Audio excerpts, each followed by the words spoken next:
The time is so fun. All right, we're recording. I'm just singing. Jenna, ooh, I'm gonna be your number one.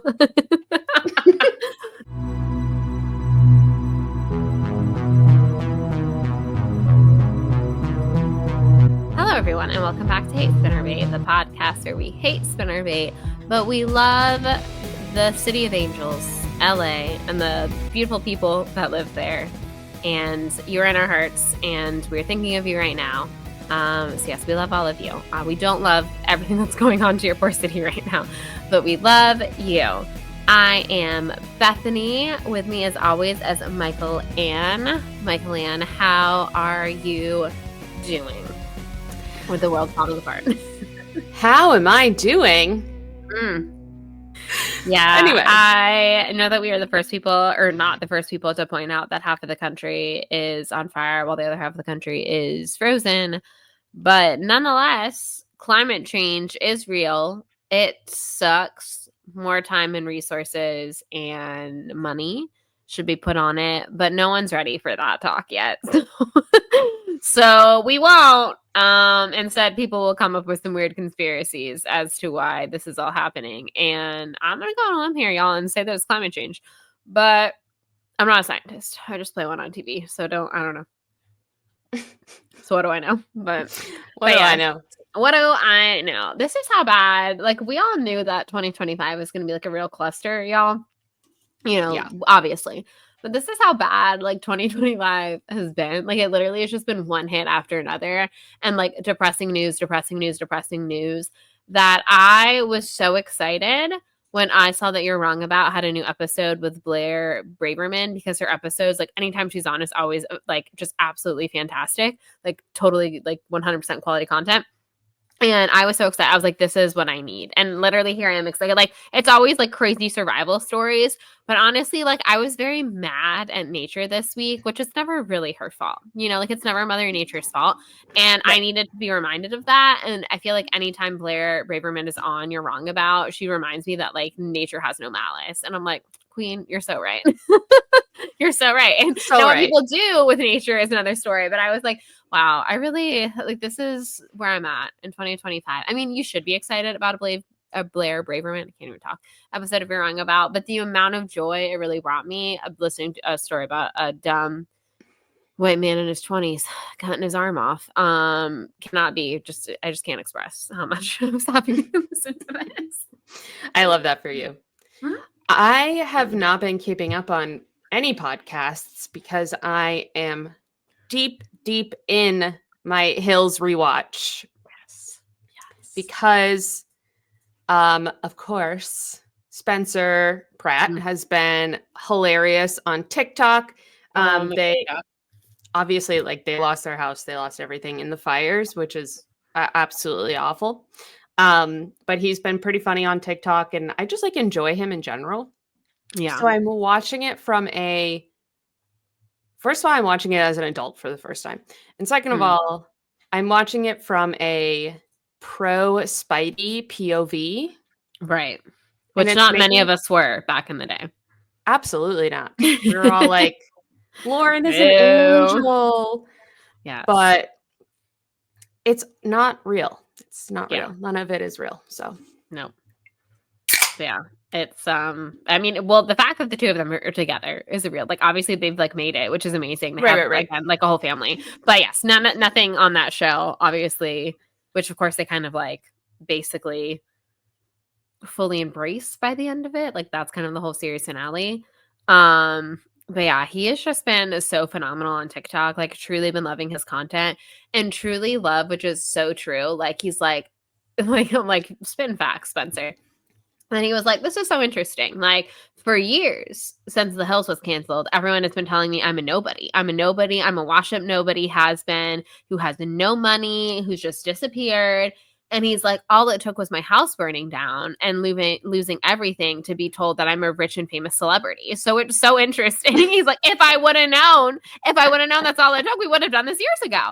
But it's so true. It's like so many people are, like, being so mean to people for, like, losing everything. And, like, people that, like, I can't stress enough, like, these people are D-list celebrities. Like, they are not, like, they're, you know, like, I'm sure they're probably doing, like, better than we are, but still, I mean, what's that, like, old saying? Like, everyone is one tragedy away from, like, becoming homeless, basically. Like, it really takes, like, and this is that tragedy. Like, just doing something like this, like, you know, can really just ruin someone's life. And so many people like are not putting that into perspective, I feel like. But I was like, that is so true. Like literally for years, this man has been told that he's a has-been. And now all of a sudden everyone's like, I don't know, man, shut up. You're a rich and famous celebrity. But he has just like been so funny about the whole thing. And like him being like the Taylor Swift sweater survived. And like that one was so good. And like when he's like trying to go to the grocery store and he's like, we have to do this for a minute so we can afford these groceries. He's so funny. And I was like, never in my life, as someone who used to watch The Hills pretty religiously, did I think that I'd be like, yeah, that Spencer's really something. I know. It's so Obsessed. but even watching it back, I'm like, he's obviously like doing whatever they want him to do for the show. Like, yeah. It's like, so it's like, duh, obviously now watching it back, but yeah, he's crazy. He's hilarious. I did stream Heidi's music a little bit. Actually, I'm going to stream it while we're recording because I don't like it. I don't You're like, I'm going to be honest. I don't love it. But I'm going to help my girl out. I've been trying to listen to it, but I just don't enjoy club music. So I want it to play while I am recording so that she gets get those streams. Gets those streams. It's so crazy, honestly. But yeah, here we are. I do need to get back into the Hills. The other day I went to Kohl's and there was Elsie's brand and I was like, oh my God. She still does that? Yes, there is still Lauren Conrad clothes that you can buy at Kohl's. It's wild. I like, because seriously, there I was at Kohl's, like not even thinking, because I haven't thought about like Lauren Conrad's clothing line in years, obviously. And I was just like, oh, wow, that skirt's really cute. It was like a kind of like a cord set, you know, like the shirt and the top like clearly went together. And it looked kind of like vintagey. And I was like, oh, that's so cute. And then I walked up to it and I was like, Lauren Conrad. Stop it. Get out of town. Get out of town. I tried it on in case anyone's wondering. Sadly, the top did not fit me right. And then like if I went up a size, it was like too big. The sizing was weird. The skirt was like really cute, but I was like, I'm not gonna get it, just the skirt. So I did not purchase it. But yeah, I like totally forgot she had a clothing line. And then there I was in Kohl's, like, I don't know, it was like a month ago or something. And I was like, well, hot damn. Elsie still got it. What she does. One thing I will say about watching The Hills, I got my blood drawn today, so it hurts. Mm-hmm. Watching The Hills, I am like watching the people that I tried to just become more likable. And I'm like watching it now and I'm like, what was I doing? What was I doing? But I used to wear a lot of Lauren Conrad. I did buy, she wrote like a book like in like 2009. It was god awful. I mean, unreadable. I couldn't get through it. Just that's what happens when you just give celebrities whatever they want, I guess. Yeah.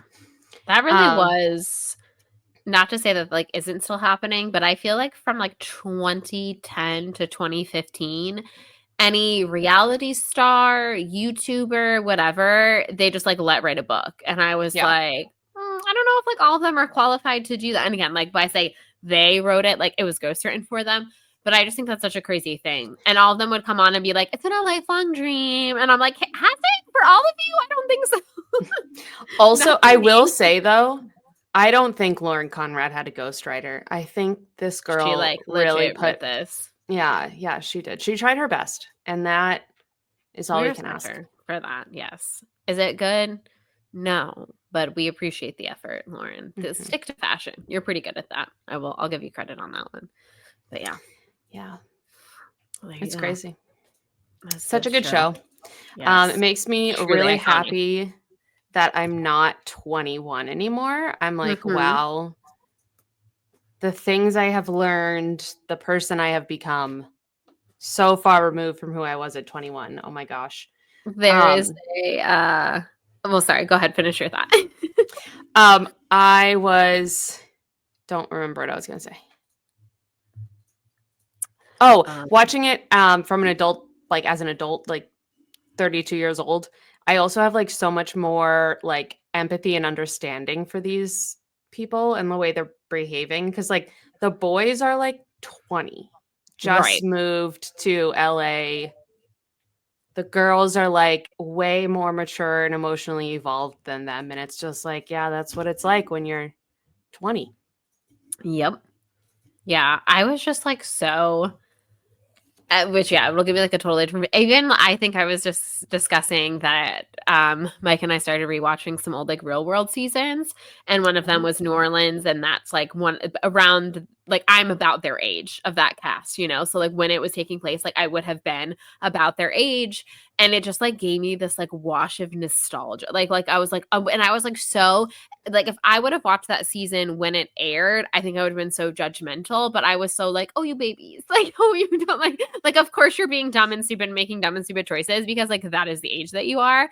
But yes, I just remember like watching The Hills and being like, oh, like I hope that's what like going off, like, you know, getting your first apartment and all that. Like I just thought they were all so cool and like everything about it was so cool. And just it just like watching it now, I would like the nostalgia that it would give me, but also I think I would like see it in such a different light. We actually were speaking to a friend last week who lives in LA, two friends, and it was like not funny, but funny that we had this plan for a while that we were gonna to chat with them, and then literally that night one of them had to evacuate. And so he did not come on. He literally was like walking with his cat in a cat carrier. Like it took his cat and left his cat. Thankfully, he is fine. He lived in like the Runyon Canyon area and he is back in his house. Like they were able to contain it all as well. But it was crazy. We are just like, oh yeah, like I like hope they're all okay. And then literally like 20 minutes before you went on, he was like, evacuating. can't chat tonight. And we're like, yeah, no, understand, like be safe. But anywho, our other friends actually does tours in LA, like does like movie tours, TV tours, whatever. And his whole thing is like there isn't a set thing. Like he gives you a list on his website of like, oh, here are suggestions of things that, you know, you might want to see, but you get to curate it. So like you can basically message him and be like, hey, I want to see such and such. And he says he's a little bit, you know, he's a white dude, like a straight white dude, cis, you know, het white dude who is a little bit older. And so The Hills was not on his agenda. And we were asking him, like, oh, like, are there any like weird requests you've ever gotten? And he's like, I get a lot of requests for this show called The Hills. And I was like, oh my God, I love The Hills. And he's like, I had no idea what it was. And apparently, like, 3 German guys like came once, and that's all they wanted to do. They were like, can we please see these like places that we saw on the show, The Hills? And he was like, okay. That's so funny. That's so and I was funny. like, I love that. So yeah, so he has toured people around to different like, you know, locations that were featured in the show. Yeah, so I was like, that is so wild. And I love that like these 3 German dudes were just like, what we would really like to see in America is the filming location of The Hills. I was like, I love that so much. I love that. That show it was also like really crazy, you know, because back when I watched it as a kid, I didn't really have any concept of like money. Right. But now that I'm an adult, I'm like, Lauren just like went out and bought Jason an entire new set of like high-end golf clubs for his birthday. I'm like, how much does that cost? Like that's like $1,000, I feel like, right? That is very expensive, yes. But yeah, at the time you're like, oh yeah, like that's like a nice thing for her to do. And now I'm like, Jesus Christ. I know, now I'm like, whoa. But does that's a lot.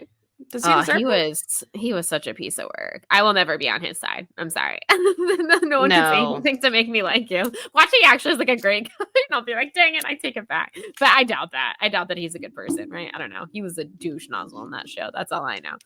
I mean, I just tell myself like he was like what? Again, like he was like 20 years old, just moved to LA. He's just a dumb like idiot. We all knew someone like him. Oh yeah. We all dated someone like him. Yeah, we all dated someone like him. It's fine. Lauren, we understand. We were all there for you. I get it, Lauren. I've been there.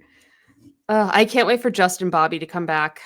I mean, come into it. I just started I just started season 2, so Spencer just joined the cast, and he's like stoking the fire between him and between Audrina and Heidi, and I'm like, good job, Spencer. You were the right pick for this show. Yeah. 100%. The producers knew what they were doing. Yeah, they did. And it's so funny to see like early reality TV because it's like edited. Uh-oh, you're frozen. Oh, no, you're not. It's like edited so crazy, and it's just like, what even is going on in this show right now? But I love it. Choices were made. And it was phenomenal. And their little Teen Vogue internship that they had. And yes. True story, everyone. I learned what a steamer was from The Hills. I had no idea what a clothes steamer was before I watched this TV show. And then I was like, man, they're like always. And then I wanted one.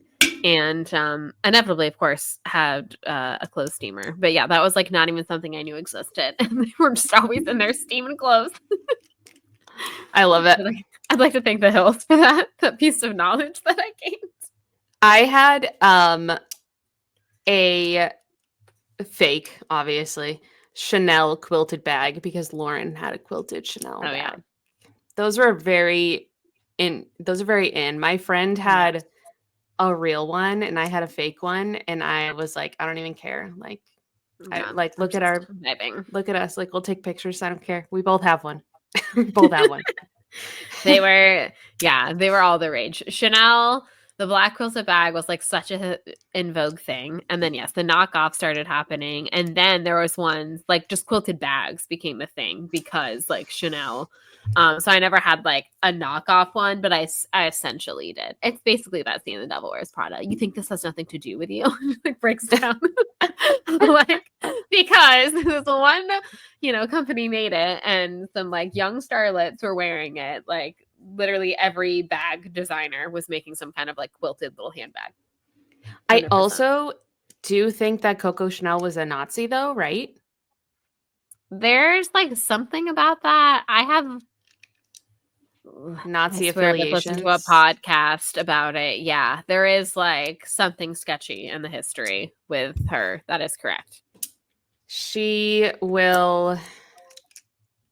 I don't know what I was going to say, but all I can think of right now is Carrie Underwood is performing at the inauguration. Yeah, Carrie. That's yikes. I'm just going to have to mute her every time she comes on Sunday Night Football now. Wait, Michael Ann, I've heard you have a treat for us today. There is an actual prepared recap. Oh my God, I totally forgot. Okay, so it is my fault that we cancel so often because I just have a lot going on, man. But this week I actually did read. I was ready to record. I did prepare a recap, but then I got a migraine from hell. I was down. Okay. Here we go, guys. Here we go. I'm excited for this recap. An actual prepared, written down recap, everyone. This is iconic. Ready? Okay. Our main character is Sydney. She is wealthy and lives in Lakeview. She formerly went to Perkins Day, but transferred because her brother Peyton has gotten into quite a bit of trouble. What started as minor drug and break-in offenses turned into a much bigger issue when he got behind the wheel of a car after a night of drinking. He hit a 15-year-old kid and paralyzed him. Peyton's friend Ames is always around the family, and he's very creepy. Not a safe person to have around children. Mm-mm. Their mom is totally tunnel visioned. She can only think about Peyton. And really, especially looking at these chapters, like it's not even like she's obsessed with Peyton's feelings. She's just obsessed with like her own feelings about the Peyton situation. And she like can't go outside of herself and see like what's going on with Sydney. And the dad is just a Dessen dad who's kind of like doesn't really do anything. Like he's just kind of there. He makes the money and he shrugs his shoulders. Yep. So when she transfers to her new school, she meets the Chatham family at their pizzeria, Seaside Pizza. They become fast friends with the daughter, Layla, and the son, Mac. Our guy, Mac. Oh, we love you, Mac. This situation with Mac is currently heating up, but she's worried because Lila hates his previous girlfriend who was their friend. We most recently read about how Layla's new boyfriend, Mason Albert Spencer, who kind of seems like a huge dick. That's not the proper sentence, but you guys know what I mean. He is a rich kid who does a lot of community service, but we all know it's court mandated. She's been sneaking around with him using Sydney as an alibi, but that doesn't last long. Mac is very aware of this. He finds Sydney waiting for Layla to get back from her date. And then Sydney and Mac go on a delivery together, and the chemistry intensifies. They almost kiss. I like that. The chemistry intensifies. That was a quality recap. That's maybe the best recap we've ever had here on Hate Spinnerbait. New year, new page. Hells to the New year, new page. New year, new look, new page. New year, new look, new page. Yes, slaying it. Slaying the game. So we are on chapter 15. Yeah. I love being back. Let's see. Let's see. She says, I tried to stay away from Mac, but Layla was kind of always pushing them together because her and Spencer have like really become attached at the hip, and Layla feels bad. So she's like, hang out with Mac, hang out with Mac. He wasn't volunteering anymore. Layla claimed he had overcommitted and decided to ease back, but he just served out his hours, let's be honest. Yep. Layla's concerned about being the girl who dumps her friend for her boyfriend, but like Sydney's honestly like kind of okay with it because she's like crushing on Mac. So she's like, yeah, sure, no, I'll hang out with Mac, like no big deal. But she does say, Layla, you do not have to arrange babysitting for me. I'm fine. But she's like, I know. But then she gets a text and she's smiling because it's her boyfriend. And she says, funny how just a couple of words from someone could make you so happy, but I got it, especially lately. Since Mac had told me he remembered seeing me for the first time, something was different. Before the thought that we might get together was a far-fetched fantasy, the most ludicrous of daydreams. But now, with Layla immersed in Spence, us hanging out more, and what had almost happened in the truck, there was a sense of inevitability about it. No longer if, just when. Dun, dun, dun, dun. Oh, young love, it's sprouting. It's sprouting. It's here. Things are happening. So then, okay, so now we're on deliveries. She goes up to the front door of somebody who is a frazzled-looking woman wearing sweatpants and a rumpled cardigan, and behind her, several children were jumping on the couch in front of the TV. So when she gets back into the car, she's like, I was right. Only cheese pizzas mean kids and lots of them. So she is like basically doing like playing this game where she's like guessing who all of the orders are based on their orders. And she's very good at it. She's very good at it. So they have like worked out a schedule for delivering together. Mac drives and keeps up with the orders, and Sydney like goes back and forth from the car to the house. He claimed this was efficient, that his time is better spent coordinating the next stop and our return trips to pick up more orders, but I was pretty sure he was just indulging my interest in seeing what was behind each door. So cute. Aww, what a sweetie. What a sweetie. So the next house is a sorority girl. She's like, yeah, of course. Like they got salads or whatever.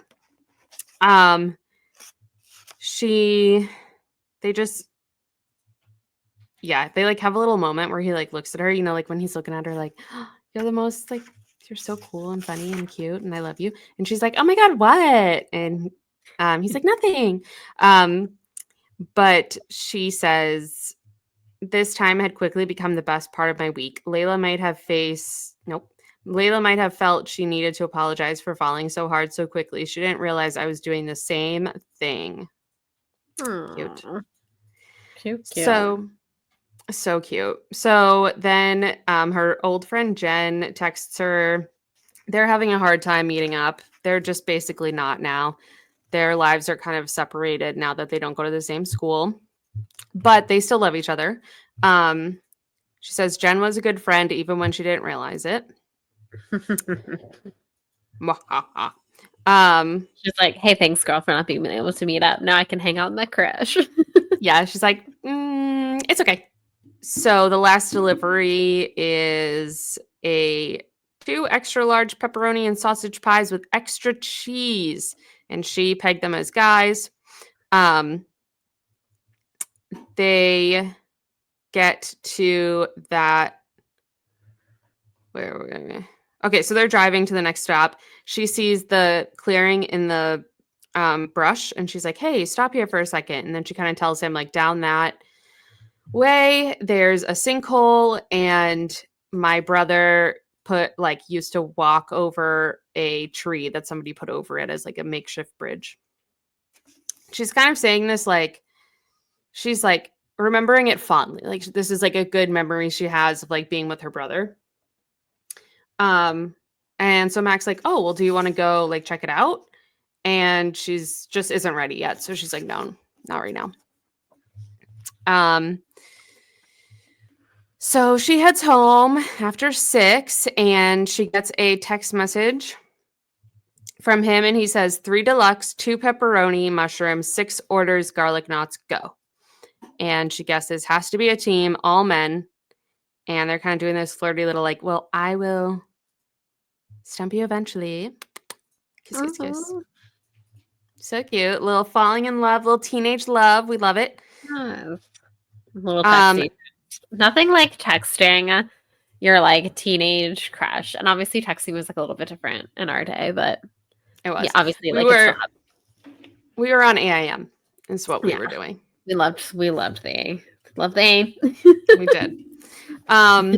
Like I used that all throughout high school, I feel like. Well, I guess eventually it turned into like Apple Messages or whatever the fuck, but yeah. Anyway. Yeah. I didn't get my first iPhone until I was in college, I believe. So I was on AIM for all of high school.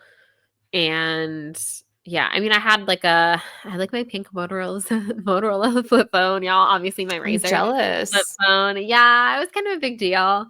And we thankfully, again, like y'all, like this was a wild time. Side tangent on text messages. But back in the day, you had to like pay per text message, or like there was like different plans, whatever. And not a lot of people had unlimited. Like unlimited comes standard now, but that was not the thing at the time. And we had T-Mobile back in the day. My parents had cell phones for a while because it was like the thing you kind of did. And they had two, and usually it was like they had one, and if one of us was like going to the mall to meet up with our friends, we would like take the other one in case of emergency. But you weren't like on it because again, minutes. Like you weren't really allowed to use it. It was in case of emergency situation. So anywho, because my parents have been T-Mobile customers for eons, when my sister Megan got her first cell phone and she started texting, and there was like the after 9 and like, all those different kind of things.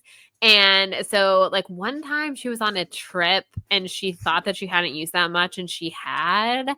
And like our phone bill was astronomical. And my mom was like, okay, girlfriend, like with the texting. So she called T-Mobile, and because we'd been a loyal like member for so long, they were like, well, we have this on like limited plan, and you can do like unlimited text and talk, blah, blah, blah. My mom was like, sure, like not even like knowing anything of it. And we got like grandfathered into that plan for a while, because then unlimited talk and text like became a big thing, like became the hot commodity.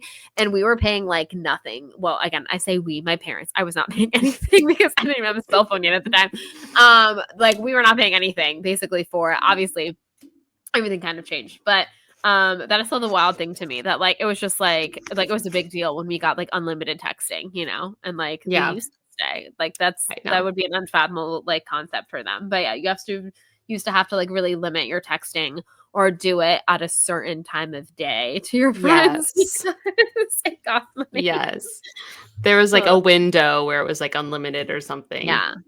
It was good times. Wow. Yeah. But sometimes, like, I was talking to my mom about this over, like, Christmas break. Like, there is this weird anxiety you have now about, like, having a phone on you that, like, people expect you to always be, like, available. And I, like, that was the nice thing about, like, AIM is, like, you had your little, like, away message. Like, people, oh, she's not home right now. Like, she can't talk to me. And I was like, sometimes I wish, like, we could go back to that, where people didn't just, like, always, like, expect me to, like, and I'm like totally like guilty of that. Like if I have a thought and it comes to me and I text someone and they don't respond to me in like 10 minutes, I'm like, well, they hate me now. And I'm like, they're probably asleep. They're probably around a movie. But like you just like text so much, you're like, I want to know if they thought that this thing was as funny as I did. Answer me. I know.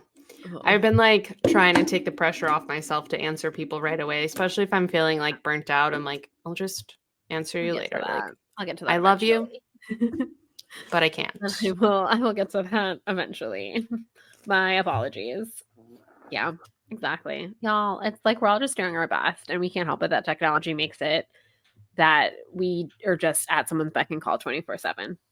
Set your away message. Yeah, I'm putting an away message up. I don't want to hear from fucking anybody, okay? Leave me a message on my away message. Exactly. Nothing like leaving a message or like texting or messaging someone and then putting on your away message really fast so when they answer you, it pops up and it was like, you know, whatever. You are still there. You were sitting there looking at it, but they didn't know. Yep. You absolutely were. It was like, I spent a lot of time picking out these song lyrics and they are relevant to the situation. And I hope that you understand that. To be a teenager in the early aughts, y'all. It was a time. It was a time.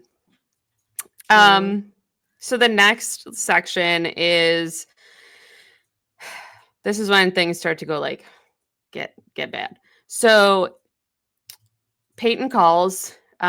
Sydney's the one who answers the phone.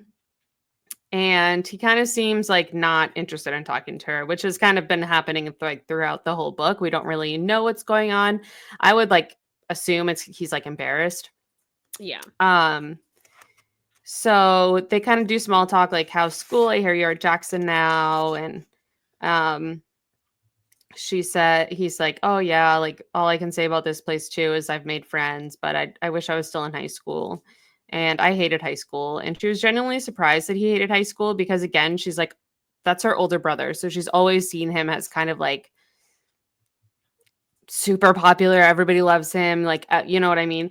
And so she's like shocked to hear like, no, I did not like it. But it's like, of course not, girl. He was doing a bunch of drugs. Yeah.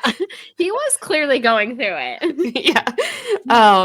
So like in her mind, she was like, Peyton is just like great and he's great at everything and he's so popular. And it's like, why do you think he was doing so many drugs? Like he was clearly struggling. Right. Like the teenagers don't drink that much for no reason. Right. Exactly.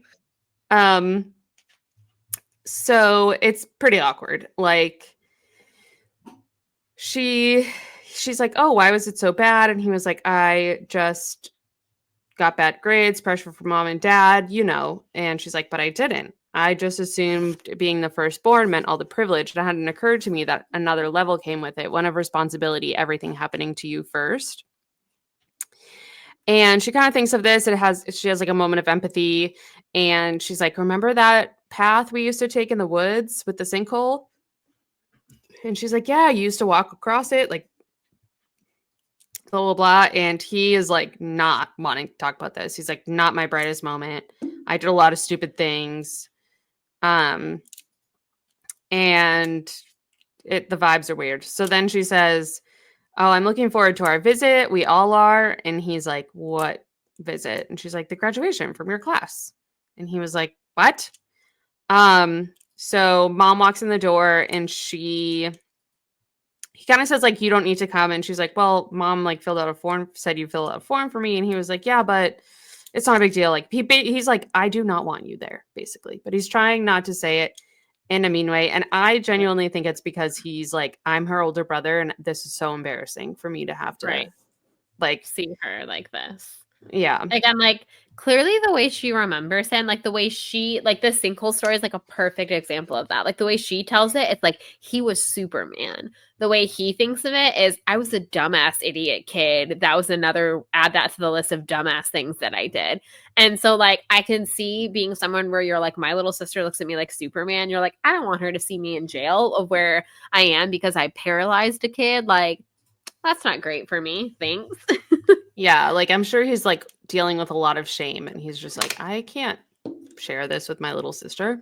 Yes. And also, like, it's so nice because this is the first time that, like, Sydney has had a lengthy conversation with him in this book, because every other time it's like, I didn't want to answer the phone. I didn't answer the phone. I talked to him for a second, passed him off to my mom. And all we get to do is hear about Peyton from mom's perspective. And it's so nice to get to see kind of the way he perceives himself and like the way he is. And you're like, oh, okay. Because in like my reading of it, and again, I didn't think that he actually didn't feel any guilt toward what he did. But like the way that mom talks about it, like the way that she victimizes him, I'm almost like, does he victimize himself? And this conversation was like, oh no, like he gets the severity of the situation. Like Sydney gets it, he gets it. I don't know what mom where she is not getting it, but I was like, oh, okay. Like I think he actually like sees this clearly for what it is, you know, even though mom doesn't. Yeah. Again, it's like mom is like, she can't face her own guilt over the fact that her son, like, she is probably thinking like, oh, I didn't raise him right, and this is like ultimately my fault, which it's not, but like, you know, right, maybe a little, maybe like partially. yeah, maybe like you were a contributing factor. Yeah.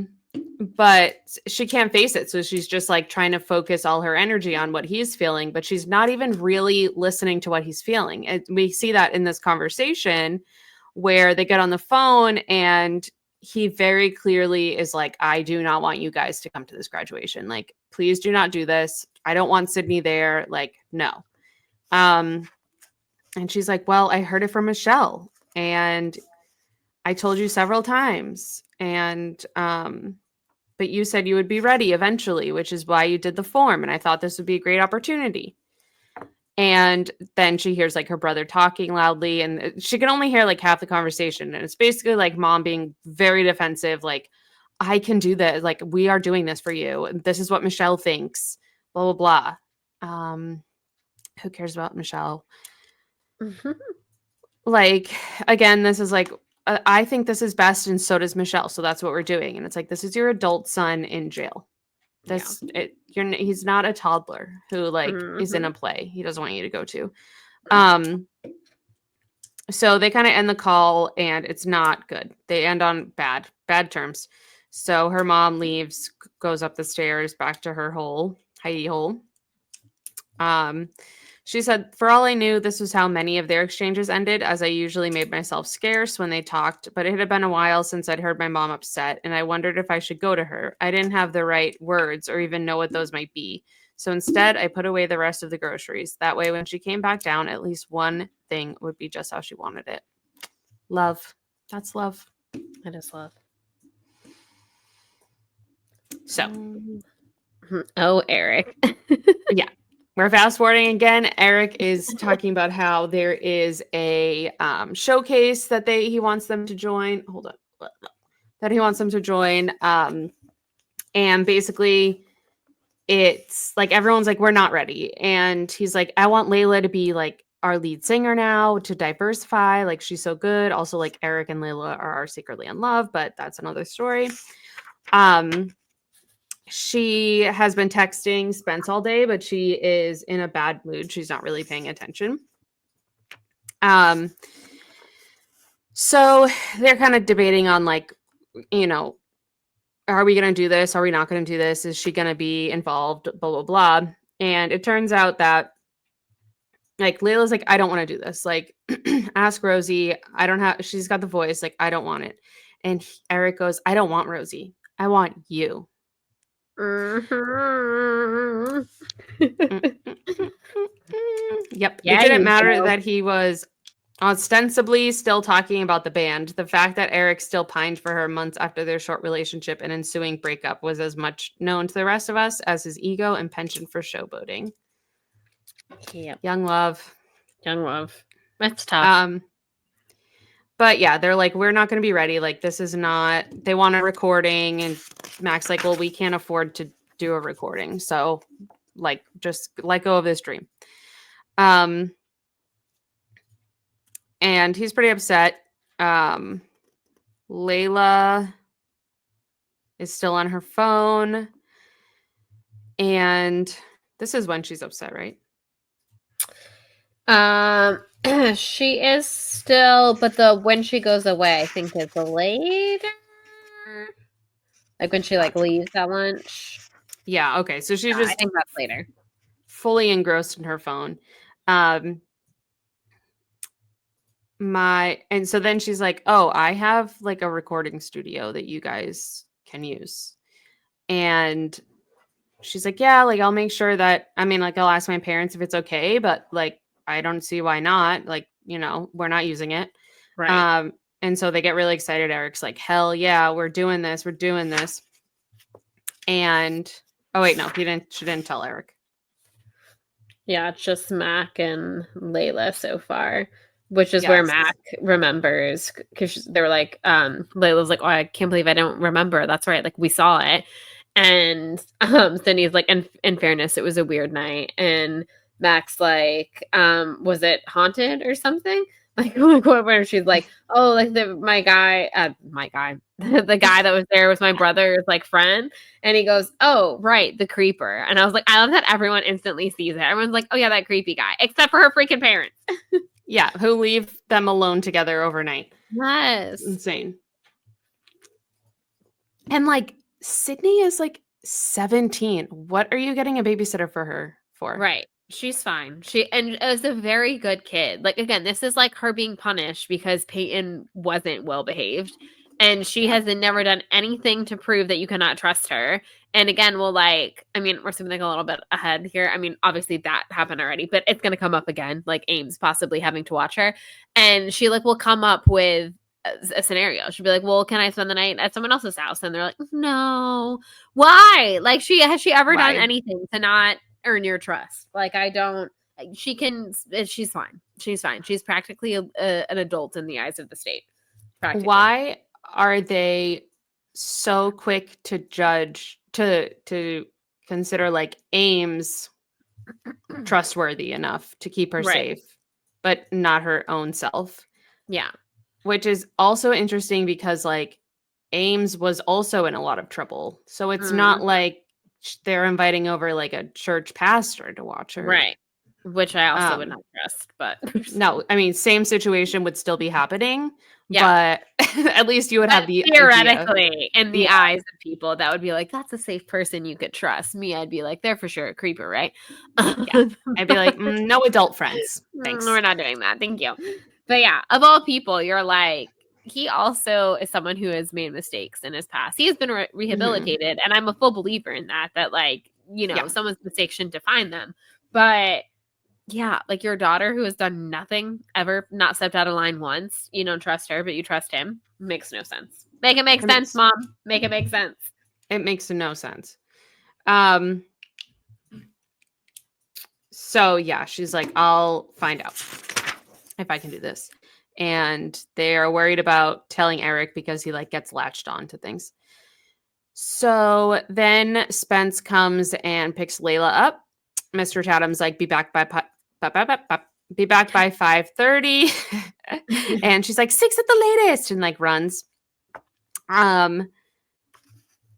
Mac is very suspicious of Spence. He is like, I don't like these vibes, basically. But Layla's like, he's like that with all of my boyfriends. And it's like, no, I think he can see right through this kid. Like, let's be Yeah. honest.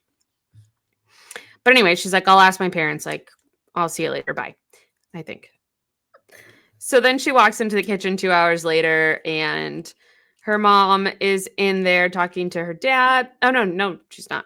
She's in the war room, and the door is half open. And so Sydney kind of like listens into her phone conversation. And it's basically mom. I think she's obviously talking to Michelle. And she's like, I just feel like something else is going on. Like he has been so easily upset and he doesn't want to talk about anything. And then there's the graduation. I did read the 3-month mark can be a transitional one. Blah, blah, blah. Peyton was never good at discussing his feelings. I blame that, in fact, for a lot of his troubles. Your parents teach you how to talk about your feelings. If he'd only if he'd only been able Shots to be fired. yeah, serious. But it's true. If he'd only been able to be honest with the pain he was in. So then dad comes home. He's like, Julia, where are you? Where's dinner? Which is like bro, seriously. He's such a Dessen dad. Like, he's He's so such useless. He's Babe, such a Dessen I'm dad. home. Why isn't there dinner waiting for me on the table? Where's the dinner on the table? I don't understand. So she's like, oh crap, like I totally lost track of time. And they decide to order pizza. They're gonna order from Seaside. They're like having like kind of a good time with each other. They're getting a large deluxe and a large Roma, and Mr. Chatham answers, and he's like, Layla's not here, half an hour late. And she's like, oh God, actually, I'm placing an order. I don't want to talk to Layla. And she places the order. She hangs up, and she knows Mac is going to deliver it. So she like goes upstairs and like gets a little prettier, brushes her hair, changes her shirt, put on some lip gloss. And both of her parents comment on like, interesting that you look so pretty all of a sudden. Why is that? They're like all dolled up for pizza, huh? And mom's like, oh, she looks nice. And Sydney says, I rolled my eyes. It was a small moment, but right then it felt so wonderfully normal that I wish I could tuck it away in my pocket. Me and my parents, pizza on a weeknight, just your typical family, at least for a few minutes. So she decides at this point, she's like, oh, maybe like they like me again. She says, like, can my friends use the recording studio? They're in a band. And she's like, oh, well, I don't see why not. Like, we put all this work into it. Somebody should use it. And he's like, and dad's like, yeah, absolutely. He's not listening. No, sure. So she's like so happy. She's like, oh my God, thank you so much. Like, this is so exciting. She's kind of like feeling good. They're feeling like a family, you know? Then the phone rings. And it is Peyton. And he's like, I want to talk to mom, basically. And mom's like, oh, are you excited for graduation? Like totally ignoring the fact that like the last conversation they had was not a good one. And her and Peyton like start fighting again. She's like, honestly, I just don't know where this is coming from. Because it's an accomplishment and it should be recognized, and all the liaisons in literature say that, well, I disagree, and I think the other families would as well. Dad's like, dude, what's going on? And she says, I just don't understand why you're doing this to us. Why you're doing this to us. That is like, that says everything right there. Like, this is not about you. Yep. Nope. Not at all about you.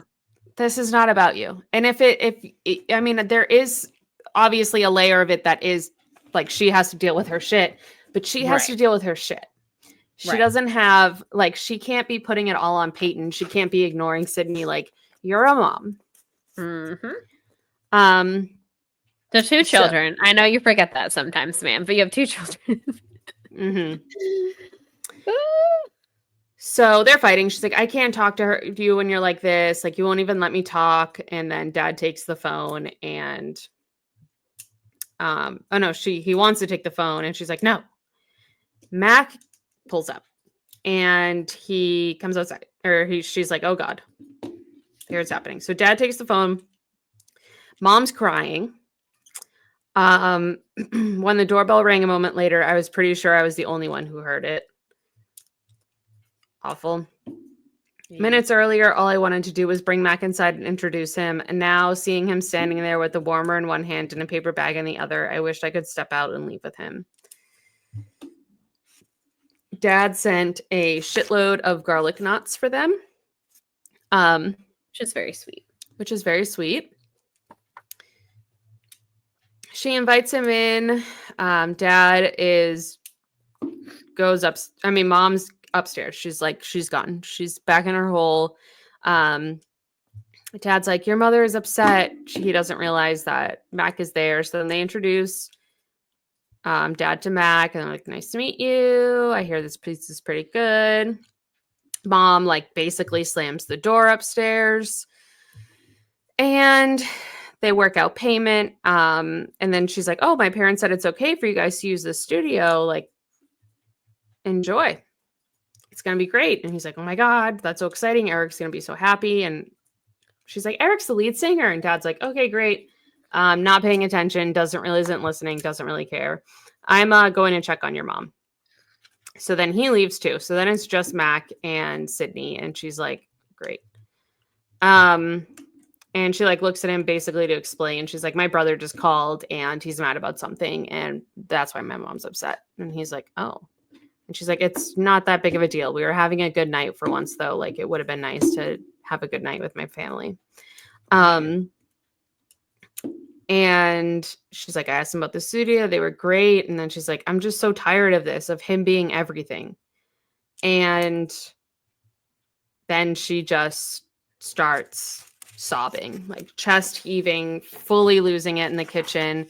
And Mac walks over and he's like, it's okay. It's okay. And he hugs her while she cries. And she's like, but it wasn't. Nothing had been okay, not for a long time. And every moment that I thought I was getting close, like the one I'd had earlier, seemed to remind the universe that I didn't deserve that. Not yet. When was due me then? What was due me then? Only tiny seconds where things felt right, just fleeting enough to make me crave more? Was that it? I was beginning to think so. And I just couldn't get what I wanted, that maybe I didn't even have any idea what that was. But as Mac turned me to face him and I looked up into his eyes, I realized I was wrong. So I took a single step, one foot and then the other, and he wrapped his arms around me, pulling me the rest of the way. It's truly so sad. Yeah, it's just so heartbreaking. Like, and also like, I know they're like upstairs and they're rich, so their house is pretty big, but like she's having like a full on breakdown. And the fact that like neither one of her parents noticed or cared, or like I'm the type of person, and I'm sure I'm not the only one, but like you can tell when like I've been crying. So she was having this much of a breakdown, and they like inevitably came downstairs to like have pizza. Did they notice? Nope, probably not. And like I can't imagine like being that upset and your parents being so absorbed with something else that like you're just, and like she's just upset because, and again, it wasn't an exciting night, it wasn't a good night, it was just a normal night. It was a normal night where they like ordered pizza and she asked for a favor and they said yes. And the fact that she was so excited about it, and her mom was like, yeah, like of course, but like kind of like, I don't know why you're making this such a big deal, because you say no to her all the time, Mom, because like she doesn't get to have a life because Peyton screwed up, you know, that she's excited for like this one thing to be given to her. Anywho, chapter 16, Bibby. So it's the next morning. We kind of like resurface into the situation, which is that Peyton doesn't want her at his graduation. Really, he doesn't want anyone but Mom, because, which also is just like so offensive to me that like you're telling someone, like Peyton was like, I don't want any of you there. And she's like, well, the literature says, like, you're telling him better than he knows himself. Like, I'm not sure actually, ma'am, if he's not good at his expressing his feelings or if you're just not good at taking it. I don't know. Maybe that's just my thoughts. Right. So he doesn't want any of them there. And she basically concedes by being like, well, your father and I are still going to come, but we'll leave, you know, Sydney at home. And so, of course, she's breaking the news to her, and she's like saying she's trying to do it in like this really gentle tone. And she's like, she'd somehow forgotten that I'd never wanted to go in the first place. Like, this is not a concern. She's like, cool, I don't want to go anyways. So she's like, I understand. It's fine. And so her mom's just like really concerned. Again, when it isn't a big deal, her mom is very concerned about Sydney's feelings, and any other facet of her life, she's never concerned about her feelings. And I'm like, all right. She says that by focusing on Peyton's not wanting me to go, she could skirt the wider truth of how he really felt about having her there. My mom had always been good at narrowing the issue. And it's like, yep. She doesn't have the bandwidth to like actually focus on the real problem. So instead she's going to be like, let's be like careful with Sydney's feelings about Peyton not wanting her there. And it's like, he doesn't want any of you. I marked this page up. Yeah, so much. There is so much. And like the anger that I felt also while reading this bit is like, yeah, I was like, I'm going to throw this book against the wall. Really, I was like, every book, I swear, there's probably an episode of me at any point like reading a Dessen novel where I'm like, I thought I couldn't get more angry at a Dessen parent, particularly a mom.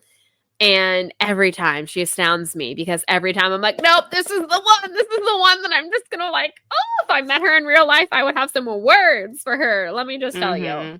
If she was my sister, I would be like, sit down. Yeah, sit down right now. We are having words. We are discussing things. Like, oh my God. So yeah, so she's still like being very like gentle with Sydney about the situation. And she's like, Peyton's time at Lincoln will be marked by a series of transitions. It's very possible that his emotional need for us will, at some point manifest in his feelings and blah, blah, blah, blah, blah. And she's like, we just have to make it clear that we are here and we're not going anywhere. And it's like, okay. So there's her dad. He's just like, doing his thing, adjusting his tie, eating eggs, some real Dessen dad shit, staying out of the situation. So she's like, y'all are still going to the graduation. And she's like, yes, we're going to go. And this is where I wanted to punch this woman just square in the face. We'll ask Ames and Marla to stay here with you. That's probably the best plan. In what world, ma'am, is that the best plan? So she's like, I don't need anyone here. It's only one night. I am 17 and I have never done anything wrong in my life. And her mom's like, it's already arranged. Again, she looks over at her dad and like the dad is useless as per usual. And she's like, right? And he's like, yep, mentioned it to him last night. And he's like, apparently though, things with Marla have cooled. Oh, not surprised. And mom is shocked by this. And she's like, I had no idea. I don't know. He didn't tell me anything about the breakup. Again, like she needs to be completely involved in this man's, it's so weird. And so she was like, oh, Sydney's like, oh, considering how much like they talked, this was kind of surprising, honestly. And her dad says he didn't sound too upset about it. And it's like, yeah, I bet not. I bet he wasn't too upset about it. Think about that. Yeah, that's like great. So yes. So she's like, he like really doesn't need to. I'll be fine. Can I please stay at Layla's? And her mom's like, on a school night? No. How is that any different than having like what makes that different? Okay. Right. And she's like, frankly, all the time you've been over there at their pizza place, I worry we've overimposed as it is. And it's like, no, because they are actually kind, caring humans who care about her. So it's fine. And she's like, can she just come here then, please? And she's like, actually, like, that'd be a great night to use the studio. Like, you and dad wouldn't even be there, so we wouldn't even be bothering you with any noise or anything like that. And her mom is just very confused all of a sudden. Like, she didn't have this conversation last night with her daughter. And she's like, the studio? Peyton's studio? And she's like, yeah, you said that Max band could use it to record. Again, acted like it was no big deal. And she's like, Mac, I don't. And she's like, Layla's brother, my friend, the one you could have met if you weren't off like crying in the war room last night because Peyton called and said we couldn't go to graduation, but whatever. And so she's like, oh, Sydney, I don't know. Even if Peyton was okay with that. And really, we'd have to ask him, ma'am, he paralyzed someone. He's in jail. He doesn't get the right to determine if that's okay or not anymore, in my humble opinion. And she's like, it couldn't happen with us out of town.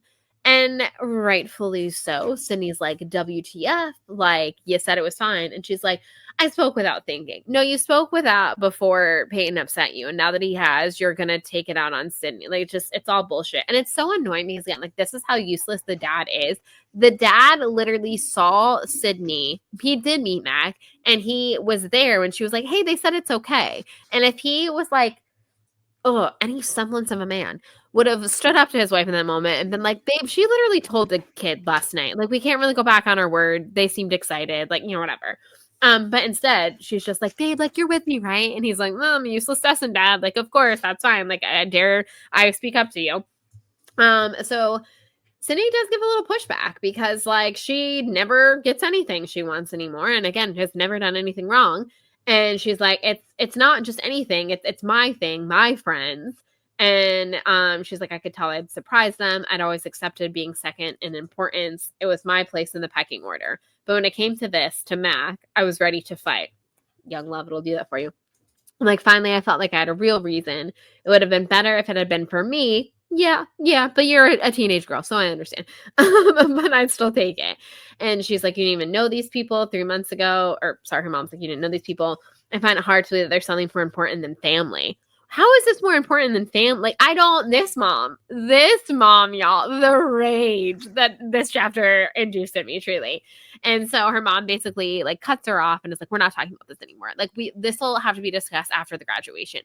Again, this graduation that your son doesn't even want you at. And it is you can't even agree to something that you've already technically agreed to because this graduation is like, I can't. So this whole thing, and Ames has to come over, the creepy McCreeperson, Dad is just there being absolutely useless. And yeah, and so she's like, obviously Sydney is over it, and I do not like blame her. And so she says, even though this was the way it always went, I felt a flush of anger rise in me, unexpected and unprecedented. Something had changed. Before she'd group me within anything else, now everything. I'd always been the other, the one not Peyton. I'd come to accept it. But finally, I'd met people who saw me differently. Now that I'd been real and first to someone, I never wanted to be invisible again. And it's like, yeah, exactly. Like, and it's so sad that like that is what her standard was, that she did just kind of accept being like second fiddle to Peyton these last couple of years, or pretty much her whole life in a sense. But yeah, it's like I now know what it feels like to be seen as a person and to be cared for, and you can't take that back. You know, like once you have that feeling, like there's no going back on that. Mm-hmm. So yeah, I'm just like heartbroken for her, and I'm just so annoyed at her mom and her being like, well, we couldn't possibly do that now. Why? What has changed? You agreed to it last night. Nothing in this scenario has changed except for Peyton upsetting you, you know? And she's like, Peyton will have to give his permission. And it's like, Peyton doesn't give a fuck. He's in jail. Yeah. He'd be like, cool. I never really wanted that studio anyways. Right. He'd be like, what studio? Like, yeah. It's crazy. He's not using it. It's fine. So we cut forward to lunch where Eric is so beyond excited. Max kind of like going along with it. And of course, our girl Sydney is like just nervous because she's like, I told them that they could do this and now they can't. And I'm now gonna have to take it back. And like, I don't know how to do this. And so she's just kind of like letting them like have their moment, and like the entire time just kind of like being so stressed out. So they're just kind of talking about all of that. This is where Layla is just like really zoned out as well. Like poor Sydney and Layla are both just so zoned out this like entire lunch. Because she's got the whole thing going on with her parents in the studio, and Layla, of course, has all this Spence stuff, as she says, going on. It's stupid. And so Sydney doesn't really know how to push the Spence issue. And she says that she had noticed that the swooning, he's so great and sweet phase had waned. Apparently, I hadn't been wrong about her perfect boyfriend having his own complicated history. After some prodding, she'd admitted to me that not only was it mandatory community service, as we'd all suspected, he'd recently completed, he'd been expelled from 3 schools before landing at W. Hunt. At that time, they'd met, he was keeping in line and on the upswing. With people like that, though, there was always a down waiting, which it sounds like he is kind of on currently. Eric is still going on about like what he wants Layla to do for the song. And Layla, again, is like still like not really paying any attention to anything. And so, they're kind of just enjoying lunch, blah, blah, blah. Still talking about singers that they think is great. And then this is when Layla suddenly gets to her feet, grabbed her bag, and started walking quickly toward the main building. We all just watched her go in silence. Then Irv said, God, what'd you do, Eric? Which honestly, Irv with the comedic timing. Like, this is clearly something that's going on, but that is inherently kind of funny. So then Mac, of course, looks to Sydney because he knows, obviously, like, they're like girlfriends, and she probably is privy to things that, like, as, being a brother, like, he isn't. And so she's like, no, I have no idea what's going on, but like I have a bit of a hunch. So she goes to kind of chase after her to see where she might be. She finally finds her like sitting on the like staircase basically. And she asks her like what's going on. And this is where Layla kind of explains Spence has just been into some stuff lately that I shouldn't be doing with his history, basically. And of course, Sydney, knowing this type of person, immediately knows drugs. And she's like, yep. And she's like, just pot, some pills. They make him different. But when I nag him, he gets mad, then doesn't answer my texts. Then I don't know what he's doing, which is worse. And it's like, yeah, I can totally understand in that situation. And especially like, you don't know who to go to. You don't want to rat him out. You don't want to completely lose his trust. She does care for him. And you just kind of want to know he's okay. But obviously you don't want him to do this thing. So she is stuck between a rock and a hard place wholeheartedly. And so, she says that Sydney tells him, "You're not going to be able to fix him," I told her. And she's like, I know. It sucks because if I say something, he disappears. If I don't, I have to watch him sabotage himself. It's like I can't win. And, Sydney can relate. She just says that basically. She's like, I hate that feeling. And she's like, this wasn't particularly wise of me or enlightening, at least as far as I was concerned. But hearing it, Layla exhaled, then leaned her head on my shoulder, closing her eyes. I tried so hard so often to say just the right thing, only to come up short. It felt good to get it right for once, even if it was by accident, which I love because I feel like that's so true. I'm like the type of person who anytime I'm like going to a situation that I'm uncomfortable with, I'm like almost that person who like practices what they're going to say in the mirror. Yeah. And then of course it like never comes out as good. But like when you're like not meaning to like say something really, like clever or like the perfect thing that someone needs to hear when they're going through something, like that is when you say it. And I'm like, dang, like when I try, it really doesn't work. So I was like, yes, that 100% as like an anxious person and like a perfectionist in that way. I was like, whew, that hit too close to home for me, Sarah. Thank you so much for calling me out like that. Seriously. I was like, wow, that one. Do you see yourself in this picture? Yes, I do. But yes. So we flash forward. They're back to her and Mac kind of doing their thing where she gets to like, pick not pick, but where she guesses, but someone like based on their order or whatever.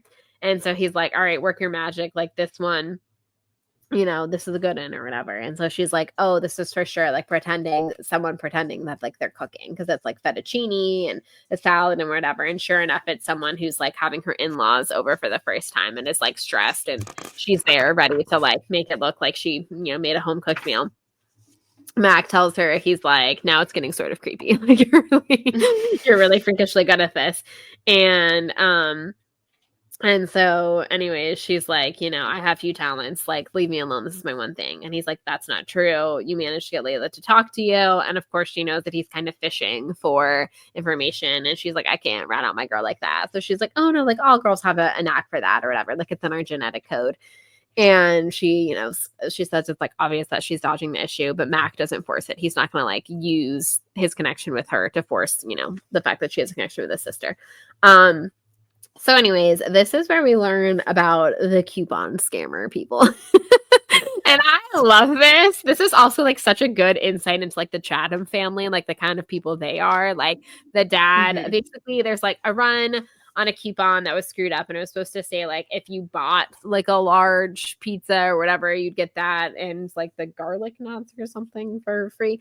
And instead it got messed up and he said, yeah, so it was supposed to say if you buy a cheese pizza and knots, you get a pizza and order of knots for free. But about a year ago, the copy for that got messed up badly and the dad honors it. So these people don't have to spend anything and they can get a large cheese pizza and knots. And these nerdy guys saved a bunch of them. So this happened a year ago. So Mac's like, oh, not a lot of people, like we don't see them a lot anymore. It was really bad for a while. It really stressed out my dad. But now it like basically comes from like one group of people. And so he's like, who do you think they could be? And so she's like, oh, probably boys. And he's like, like what gives you that thinking? And she was like, oh, I don't know, like just a hunch, probably because like boys are cheap and would find a way to like finagle a system. Not to say that girls aren't also like, crafty like that. But anyways, they show up. He goes with her on this one. And so of course they're like, oh, what's our total? Because like they know whatever.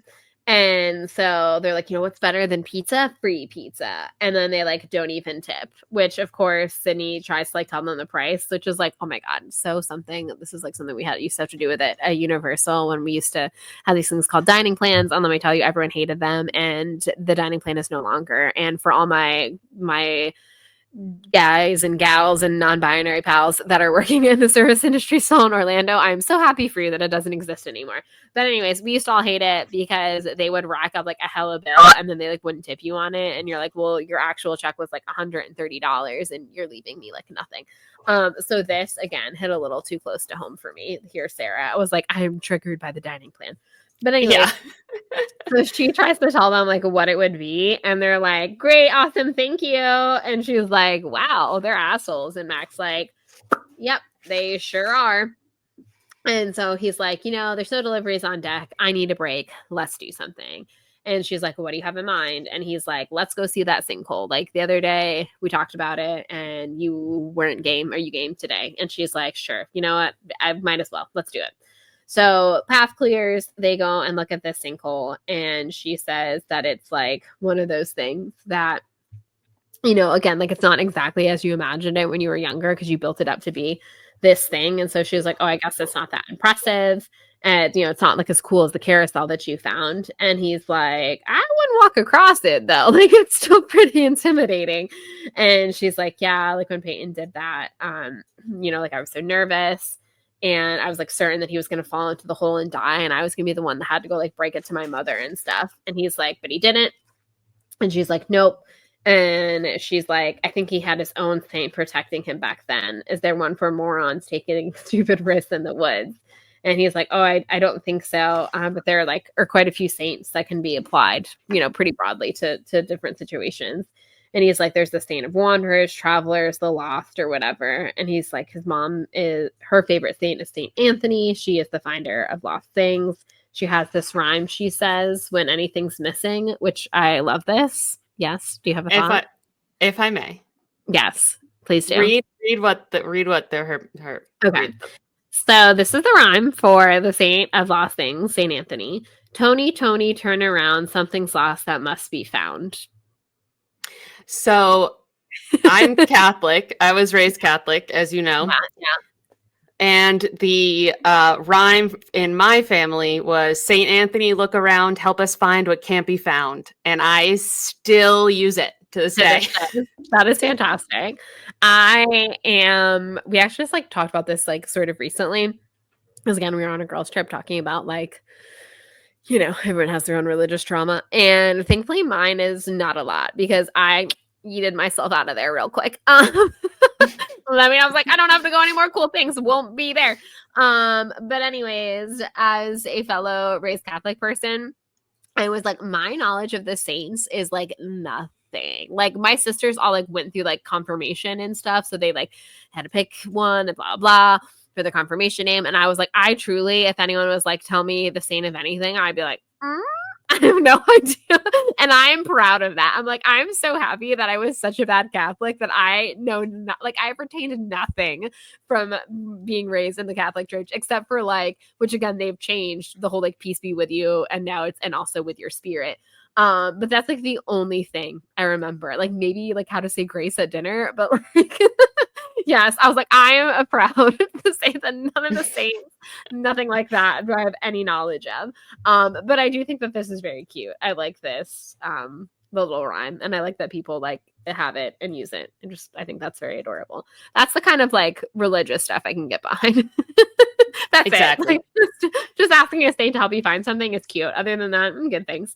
So he tells her that and she's like, does it work? And he's like, oh, it doesn't hurt. Whatever. It's fun. It's a cute little thing to say. And so she's like, they stood there and they're looking across the hole. And she had a flash of Peyton as he walked over the tree. For once he was focused on finding the invisible place, but on having everyone's attention. It was just the beginning of that. And so she flashes back to talking to him about it on the phone. And again, she's like, it's just so crazy, how we have such different memories of it. And so Mac's kind of looking at her and he's like, what is it? And she's like, I knew he was asking because I made a noise or a face thinking this, or even just gone visibly still. But I took this inquiry wider, stretching it to include everything that had changed since the first day I walked into Seaside. The changes in me. What is it? Maybe the life side glimpsed in the last hour, the sneaky geeks eating pizza while savoring their resourcefulness, the new bride serving bought fettuccine on her wedding china, or this place so strong in my memory. Even as I made another memory right now, all I could think was that here, finally, for once, I wasn't only watching and reporting, but part of this moving, changing world as well. Here we go, folks. Ooh, it's about to go romantic. Here we go. I took my hand from Max and reached up to touch his cheek. When I did, his fingers moved to my waist, pulling me in closer. It was fluid and easy, like everything had been since we'd met, as I stood on my tiptoes and finally kissed him. There in the woods on a late fall Thursday afternoon, it was perfect. I'd had no way of knowing this when I did it, of course. It was just a hunch. Y'all, So long, young love, I combine the words, is real. It is so adorable. I am so happy, like genuinely, and again, I know it's just a fictional character, but genuinely, I'm so happy that Sydney has people like the Chathams and like Mac. Well, he's part of that family, but you know what I mean, in her life, because her parents are just so terrible. And yeah, I just feel for her so much, and I'm so happy that she's like finally understanding her worth and that she like has the right to speak up for her wants and needs in her own family. Yeah, I don't know. Young love. It's just this book. It's really like it's just it's like you get the cute like swooning that you get from something like The Truth About Forever or like This Lullaby. And not to say that those don't have like deep themes, because I don't think there's a single Dessen book that like doesn't touch on like some heavy stuff. But this book is like very heavy, and I love the like mix of like 1 minute you're like I want to punch this mom in the throat, and the next minute you're like oh. Yes. So we're loving the balance. Thank you for that, Sarah. And yeah, that's it, y'all. That's chapters 15 and 16. And this is a little bit of a longer one, but as a reminder, we don't have chaos this week, so we had to just get out our Spencer and Heidi thoughts on this episode. Next week we'll be back with both Dessen and chaos. Most likely. I feel like sometimes when I say things, that's when the schedule changes. So maybe I won't jinx it. But theoretically, that's what's happening next week. Quick question. Not quick question. Quick statement. Yes. Next Tuesday is the first full day of Donald Trump's presidency. So that's terrible. That's a terrible thought. We'll see. We might be here. We might be deceased. Don't hold us. Don't hold us to anything. It's going to be a trying week next week, y'all. Yeah, I'm putting it out in the ether. We're doing every other week chaos now. We'll hopefully be decent at our actual recording and posting schedule, but bear with us. 2025, we are literally 13 whole days into, and it has been a shit show so far. So please take it grace on us. Be easy on us. Be easy on yourselves. Take care of yourselves. Whatever you have to do to get through the first week of Donald Trump next week, please do it. Yeah. Hopefully we can add some levity and fun to it, but no guarantees. We might just be crying on camera. Come on YouTube. Plug. Yeah. That's it. That's all, folks. Take care of yourselves. We'll talk to y'all real soon. Bye. Bye.